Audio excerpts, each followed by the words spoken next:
Hey everyone, welcome to a Neo Showcase video. This time we're going to go over my CJ38 Infinite Runner Experiment and show you how it works. Let's hop over to Smooth POV and I'll talk you through it. So when you spawn in, you'll spawn in front of this experiment here. This introduction text here. It says, "Welcome to the Infinite Runner Experiment from CJ38. Hit play to then use your joysticks to move, avoid the spikes." So we're going to do that just so I can show you how it works first of all. So I'm going to hit play and you'll see that it's interesting. The score's never gone negative before, whatever. If you use both, you can use either joystick to move forwards, and you can also move left and right. And you've got to kind of avoid the spikes. This terrain is procedural, and it is infinite. It will just keep going.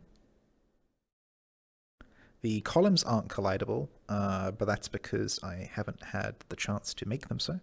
And your score is based on how fast and how far you go forwards. So if you, like me, are going pretty fast, then your score will be higher than others that aren't.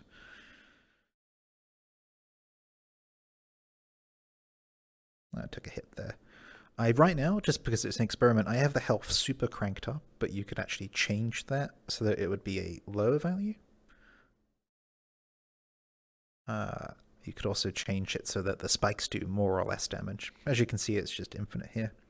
If you look down, you'll see I'm actually standing on a block of ice, and that gives you a clue on how this works.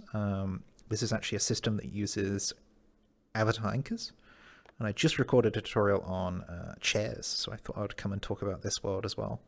This world is published, so you can go find it. I'm going to hit give up here, which will teleport me back to the spawn, and I can show you how this works. So this is actually a use of a couple of components, all combined together. Like I said, avatar anchors, but it's also using fog.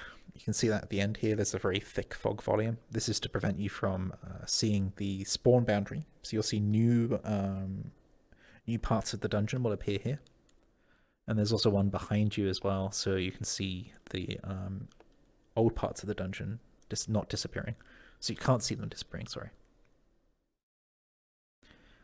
And the component that's being used here is actually an axis panner. So I'll link the axis panner tutorial video I have in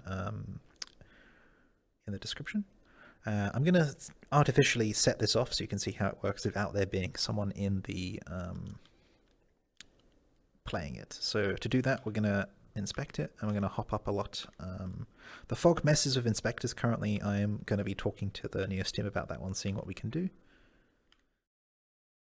If we go here, player container, player system settings, controls, and then we just set Y to, I think, 1. Yep, there we go. So now I've set it off like a player was playing the game, and you'll see that the terrain's going even though I'm not inside it. If I scroll all the way to the end, you'll see, very confusing where the end is sometimes. There we go. There's the end. So you'll see here that, let me slow this down.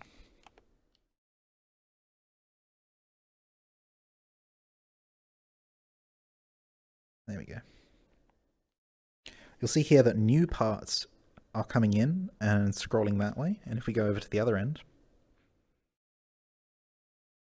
you'll see the old parts are disappearing off this end. So what's happening here is that each of these segments is an axis panner. And so if I select this, go up a little bit, you'll see that it scrolls, and if I just leave this one in my inspector range, so with the purple square around it, it's coming back that way. And if you remember from the axis panner tutorial, that's what happens. When it goes past the axis panner range, it will then come back in at the start of the axis panner again.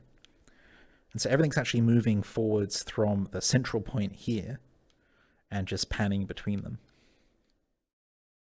As for the randomization of the terrain, that's occurring using a Boolean switcher and a random int generator.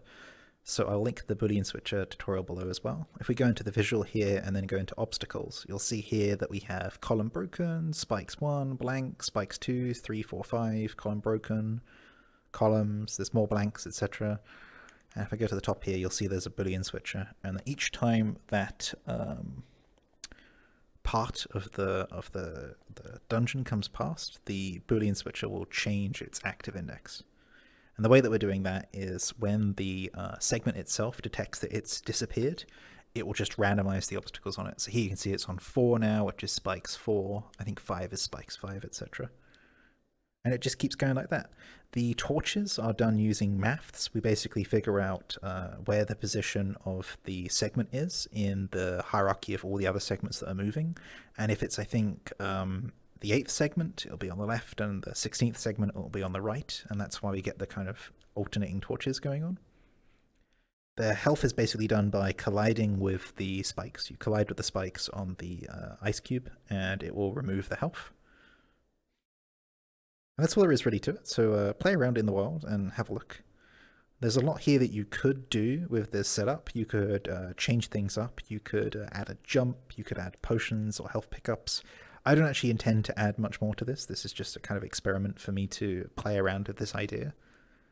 The Axis Panner setup with the randomly generated terrain is also something that could be used for maps that are sort of terrain maps, you know, the typical train maps from other VR platforms where you're on a train and you the train moves forwards, or it looks like it's moving forwards. Again, you can do that with the terrain. What you do is you Axis Panner the terrain backwards, and then you keep the train in the central location, and you have a train map. So I believe Katzen is working on a train map that does use an Axis Panner, so be on the lookout for that when it gets published. I will also be working on a train map at some point, just because I found them really cool. I never used to know how they worked until I started looking into them. It turns out it's this sort of approach. The train never moves, it's the ground that moves. You can do some interesting things here if you aren't playing the game and you go into walk mode. You'll get quite confused, as you'll see that the terrain just doesn't really care about you. Like, the spikes don't collide with you, the walls do, but the columns and the spikes won't, the torches won't, etc. You can hold on to the terrain, and then it will take you with it. And that gets even more confusing, because then it doesn't look like you're moving, it looks like the cube is moving, but you're moving.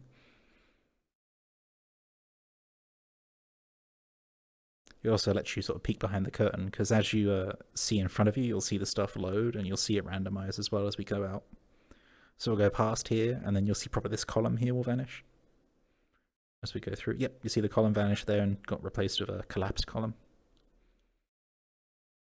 You can find this in the world browser. It's called CJ38 Infinite Runner Experiment. Try it out. Let me know what you think. Feel free to remix it. It is part of the Creator Jam mantra, so it's all open source. It's all remixable. It's all editable, as evidenced by stray random logics node at the top there. I don't really know what that is, but I'll take a look at it. There is one added more feature, which is sort of under the map, because I was playing around with it and just left it there. I'll bring this up and save that up there. It's a potion. If the potion collides with the ice block here, you'll gain some health. So you could introduce that as another obstacle, which would be a good obstacle that you want to hit. If you've got any questions about how this works, do let me know. But otherwise, it's here for you to experiment with. I find it quite enjoyable just watching it all come together. You know, the fog, the light, the columns, and the obstacles. It's super cool. I'll see you next time.